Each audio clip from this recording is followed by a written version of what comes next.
એની ભાઈને મગજનું કેન્સર આવ્યું સાહેબ. 1 વર્ષથી અમદાવાદની સિવિલ ડોક્ટરમાં સિવિલ હોસ્પિટલની માલપા જેને દાખલ કરીને રાખ્યો છે.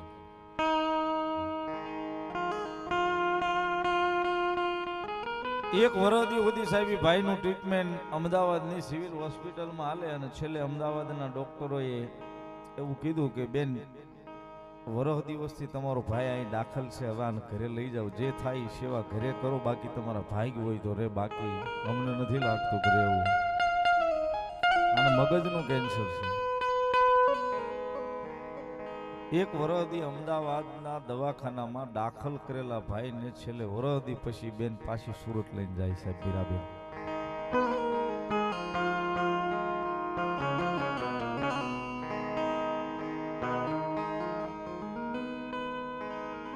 ઘરે લઈ જાય, 2-5 દી પોતે સેવા કરે, વળી એમ થાય કે લાઈને સુરતના કોઈ સારા સર્જનને કોઈ ડોક્ટરને બતાવું, મારો ભાઈ ઊભો થઈ જાય.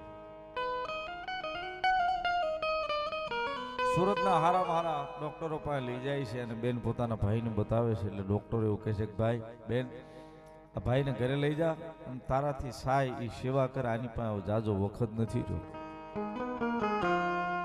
2-5 દીનો મહેમાન છે, આની પાસે જાજો વખત નથી, તારાથી થાય આની ઘરે સેવા કરે, લઈ જાય.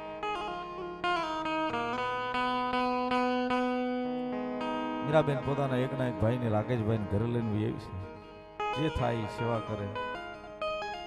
છેલ્લે ભાઈ અન્નપાણી પણ મૂકી દીધા, ખાટલાની માલિપાથી ખાધો નથી.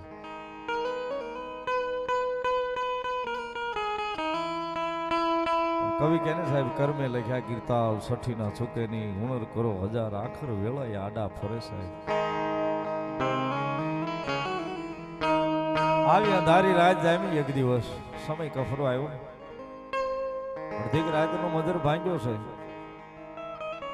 બેન જાગે છે, બેન જાગે છે અને પોતાના ભાઈને જે થાય સેવા કરે છે. અને અડધીક રાતનો આવો મધર ભાંગ્યો છે ને ભાઈએ ખોળિયું ખાલી કરી દીધું છે.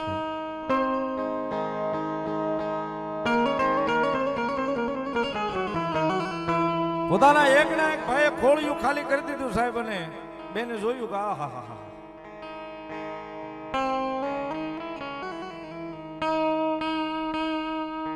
બાળો ત્યાંની બળેલ સૌ જનતાના ઠામે ઠરી નથી.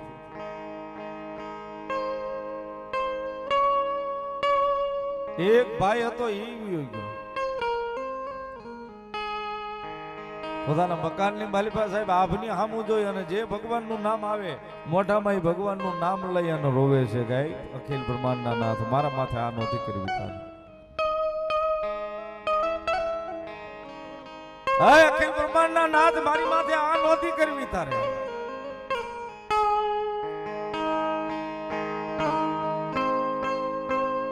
સાહેબ જે ભગવાનનું નામ મગજમાં આવે, જે માતાજીની વાત આવે એનું નામ લે, એને ફરિયાદ કરે, એને પ્રાર્થના કરે કે આજ સુધી કાંઈ માગ્યું નથી ને માગવું નથી, પણ મને મારો ભાઈ પાછો આપી દે. હું નિર્ભાગી થઈ ગયો, મારા માવતરતો નથી, મારો ભાઈ જ છે.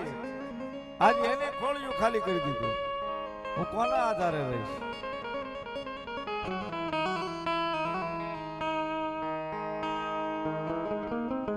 સાહેબ અડધીક રાતનો મધર ભાંગ્યો છે ની બેન મીરાબેન પોતાના મકાનની માલિકા પોતાના ભાઈનું સપ પડ્યું છે, બેઠી બેઠી રુદન કરે છે, રોવે છે.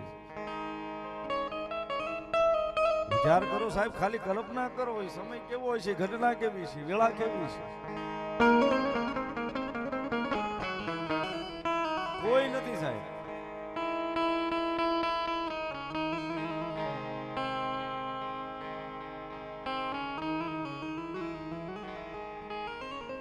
ક્યારેક આ કામ કર્યો છે.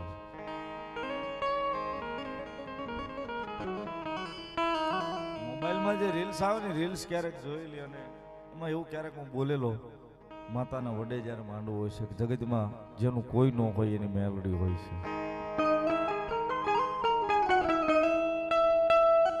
અચાનક બેનને વાત મગજમાં સડીક સંજયભાઈ એવું કહેતા હતા કે જગતમાં જેનું કોઈ ન હોય એની મેલડી હોય છે. પોતાના ભાઈનું સપ પડ્યું છે અને બેન રોતી આંખે હાથની માલિપા 3 અગરબત્તી કરી માતાજીનો દીવો કરી અને મેલડીમાંનું રટણ ચાલુ કર્યું. માડી તારું નામ કેમ લેવાય એ મને ખબર નથી. તારું ભજન કેમ કરાય એ મને ખબર નથી, પણ મેં એવું સાંભળ્યું છે કે જગતમાં જેનું કોઈ ન હોય એનું મેલડી હોય છે, તો મારી મને મારો ભાઈ આપી દે, બીજું તારી પાસે કાંઈ નથી જોતું. એક બેન એક ગાય તારી પાસે કકળાટ કરું છું, એક દીકરી તારી પાસે કકળાટ કરું છું, ગાય મારી મને મારો ભાઈ આપી દે.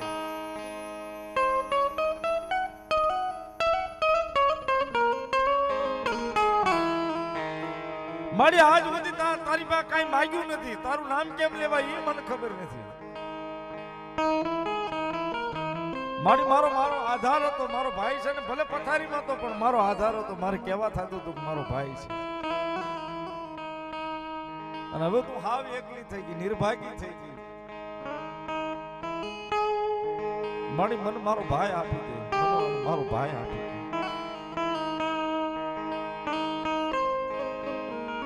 વિચાર કરો, એ ગાયનો કકળાટ, દીકરીનો કકળાટ મારી જોગમાં આ મેલડી સાંભળતી છે. અધિક રાજનો મધર ભાંગ્યો છે ને, દીકરી કાળો કકળાટ કરે છે મેલડીના નામનો. પોતાના દરવાજે સાહેબ તેથી ટકોરો છો, ટાક ટાક રોતી આંખે ઊભી થઈ, દરવાજો ખોલ્યો. 75 વર્ષ જેની ઉંમર છે, રૂપાના પતરા જેવા વાળ છે, બુઢી જેની અવસ્થા છે. માડી આવીને ઉભા રહ્યા, બેટા રોવે શું? માડી તમે કોણ? એ તો બેટા અહીંથી બજારમાં નીકળીને એટલે તને રોતા સાંભળી ગઈ ને એટલે મને એમ થયું ખુલ્યો રોવે છે, લાઈ પૂછતી છે. સાહેબ મીરાબેન એવું લખે છે, મને લખીને આપ્યું છે કે ભાઈ હું માડી યારે વાત કરતી હતી ને કે હા મેં મારા દરવાજે એક જનાવર આંટા મારતું હતું બોકડો. એટલે મેં માડીને પૂછ્યું કે માડી આ શું છે? માડીએ કીધું કે મારી હારે છે બેટા, પણ તું શું કામ રોવે છો? એટલે મેં સંજયભાઈ માડીને વાત કરી કે મારો એકનો એક ભાઈ હતો ને વયો ગયો.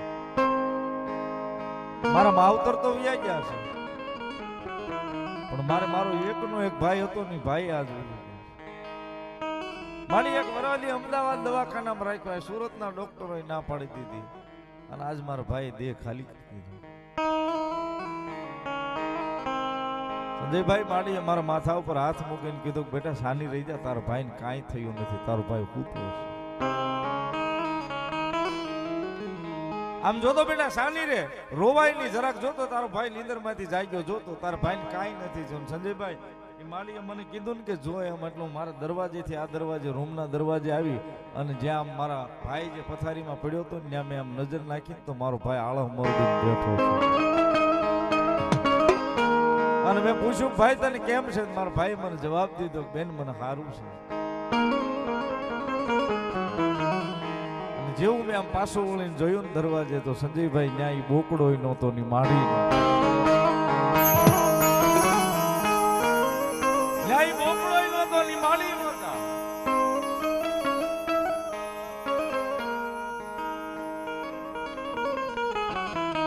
મારો ભાઈ આળા મરણી બેઠો થયો.